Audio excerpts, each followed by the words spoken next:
small screen offerings have opted to kill off their lead or another headline act in order to drum up some buzz, yet so many of those decisions have backfired by making that series distinctly worse in the fallout of these major character deaths. Misfits and Skins are a pair of shows who make a habit of rotating their key cast, yet the vast majority of those deaths sadly only hindered the two series. Making any such call is always a risky one, but there are some great examples of shows that did that very thing and managed to thrive in the aftermath of such demises. Whether that's introducing new characters or merely allowing existing characters to step up and have more time in the sun, it's been proven that it's far from impossible to use a big-name death as a launching pad for a better overall product. So with that in mind then, I'm Ellie with What Culture here with 10 TV shows that got better after the main character's death. Number 10. Charmed, Prue Halliwell. For Charmed's first 3 seasons, the magical trio of Prue, Piper and Phoebe Halliwell were our main protagonists, with Shannon Doherty, Holly Marie Combs and Alyssa Milano in those respective roles. While all was going relatively well on screen for these 3, things were falling apart behind the scenes. Most notably, Doherty and Milano were forever butting heads, to the extent that the Prue character was killed off as Shannon Doherty was fired or quit, depending on who you believe. The off-screen end for Prue came at the close of the series' 3rd season, with a battle against the demon known as Shax, enough to leave her with wounds that she was unable to recover from. And how did Charmed cope with the loss of likely its biggest name? Why, it simply brought in Rose McGowan as the Halliwell's long-lost half-sister Paige to fill that void. Not just did Paige act as a more than suitable replacement for Prue, but the show itself remained successful enough to warrant another 5 seasons. Sure, the direction maybe drifted a little too much towards more traditional soap opera tropes in later seasons, yet Charmed still proved an entertaining beast whose passionate fanbase continued to grow as the years went on. Number 9. DC's Legends of Tomorrow, Rip Hunter. The man who formed the Legends team. So much of DC's Legends of Tomorrow's debut season had Rip Hunter taking centre stage as he led this ragtag group through time in their mission to stop the nefarious Vandal Savage. Season 2 of Legends saw Rip battle, then join, then battle once more the Legion of Doom, and he'd then create the Time Bureau before eventually sacrificing himself to help stop Malice in the show's 3rd year. Since then, Legends of Tomorrow has largely improved with each passing season. While Arrow became all doom and gloom and the Flash has become too reliant on paint-by-numbers villains, Legends and Supergirl have continued to impress when it comes to the CW's Arrowverse. For Legends, a big part of that is how the show has embraced the insanity of time travel and the limitless possibilities that throws up. Whilst all the team, despite Sarah being the actual leader, feel like they're equals in terms of responsibilities and screen time. Since Hunter's death, the Legends have added several new faces to their ranks, having battled brilliantly fun rogues like Neron and Astrologue, and the show continues to balance serious real-world themes with outrageous dumb entertainment. Number 8. Boardwalk Empire, Jimmy Darmody. When Boardwalk Empire began in 2010, the 2 lead characters of this latest HBO spectacle were Steve Buscemi's Nookie Thompson and Michael Pitt's Jimmy Darmody. For so much of the series' first 2 seasons, the focus was often on the father-son relationship of Nookie and Jimmy, with Darmody becoming more and more troubled and erratic as the show went on. That behaviour would eventually lead to Jimmy's death at the end of season 2, with him shot dead by Nookie after embarking on a dark, destructive spiral fueled by booze and heroin. A World War I veteran who, as he himself put it, never mentally made it home from the war, Darmody's death was both inevitable and surprising at the same time. It seemed destined to happen, yet Nookie surely wouldn't really pull the trigger on his protege. Once Nookie did pull the trigger on his protege though, Boardwalk Empire grew as a show.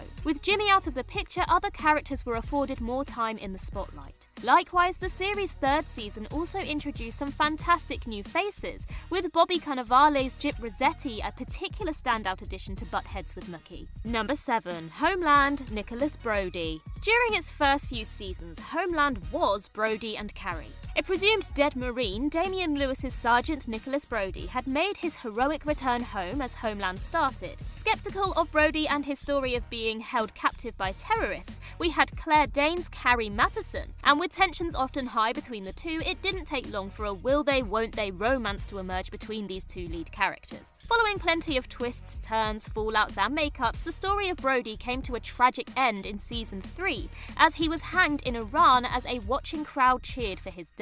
Losing a character as great and multi-layered as Brody was one major concern for Homeland fans, and likewise losing an actor as talented as Damian Lewis, who had won an Emmy Award for this role, was worrying. Yet the series only improved with Brody out of the way. Carrie became the anchor of the show, Saul Berenson became pivotal, and Homeland also developed an eerie habit of foreshadowing real-life happenings, such as President-elect Elizabeth Keene's battle with the intelligence community, mirroring what was soon to come from Donald Trump and his national security fight. Number 6. Roseanne Connor. Now, it takes a special sort of ass to behave so atrociously that not only does your character get killed off, but the entire show in question is cancelled. That was infamously the case with Roseanne Barr and her self-titled Roseanne show. With the series having been warmly received when it returned to air in 2018 for a 10th season after 22 years away, that return was short-lived when social media comments from Barr resulted in the show being axed. Those comments were directed towards Valerie Jarrett, a former advisor of Barack Obama's. With these horrendous remarks causing ABC to cut ties with Barr and cancel the show,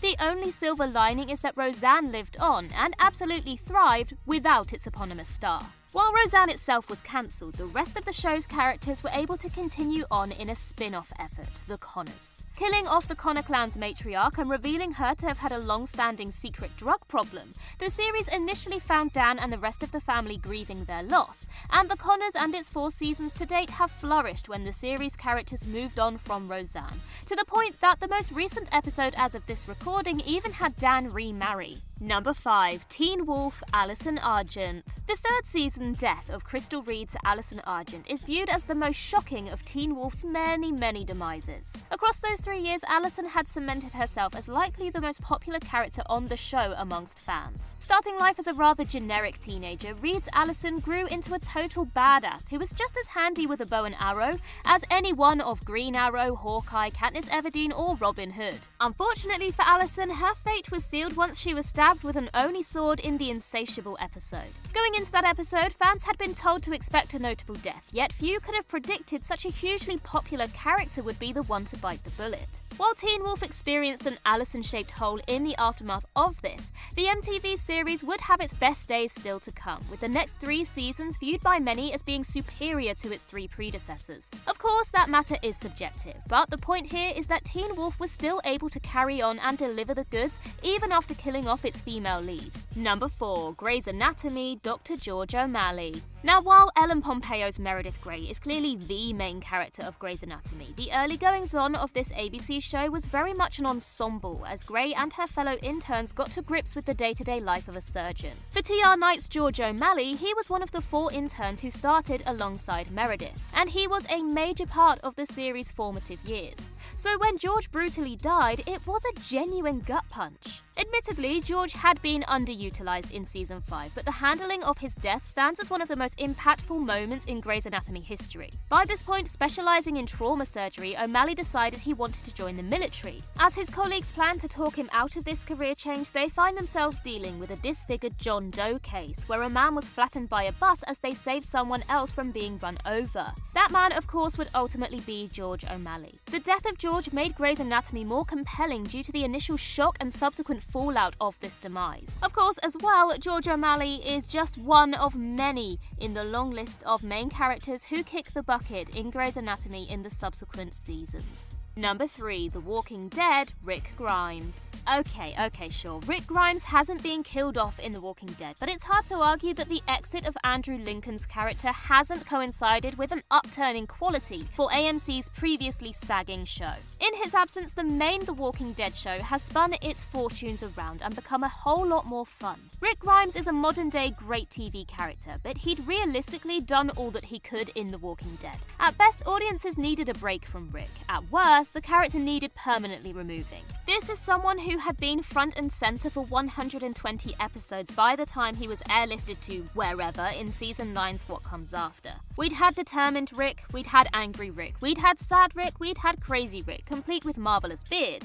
and we'd seen this once great character start to be one of the things dragging The Walking Dead down. It may not have quite hit the heights of the show's prime, but the post-Rick The Walking Dead seasons have been vastly superior to the prior couple of years. The Whisperers arrived, Michonne was able to shine, Negan has become an anti-hero, and all the core characters feel on a way more equal footing than when Rick was the clear main attraction. Number 2. Game of Thrones, Ned Stark. By the time Game of Thrones rolled to a close in 2019, the vast majority of the HBO juggernaut's headline attractions had been killed off along the way. Taking the prestigious honor of being the first main Thrones character to die, of course, was Sean Bean's Ned Stark. While it's becoming a running joke that Bean must die in whatever he appears in, Thrones felt, well, different. In how the marketing of this series was handled, Ned was the glue that held so much of the show together up until he was beheaded in Thrones' 9th episode. The second to last outing of the series' debut year, Baelor shocked us all, well,